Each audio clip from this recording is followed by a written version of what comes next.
15.5 বছর আমাদেরকে ঘর দুয়ারে থাকতে দেয়নি, মার মুখ দেখতে দেয়নি, স্ত্রী পুত্র কন্যার হক আদায় করতে দেয়নি, সংগঠনের কাজ শান্তিতে করতে দেয়নি।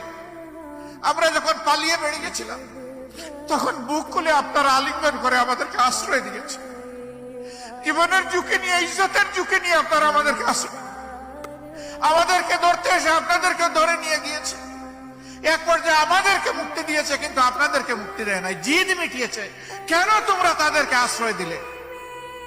আপনাদের এই ঋণ কিভাবে আমরা পরিশোধ করব? এর কোন প্রতিদান আমাদের কাছে নাই। যার কাছে প্রতিদানের চাবি, সেই আল্লাহর দরবারে দোয়া করি, আল্লাহ যেন পূর্ণ প্রতিদান দুনিয়া এবং আখিরাত দুই জায়গায় আপনাদেরকে দান করেন। আপনারা শুধু আশ্রয় দেন নাই ভাই, আপনারা সব কিছু আমাদের দিকে এগিয়ে দিয়েছিলেন, হাত বাড়িয়ে দিয়েছিলেন।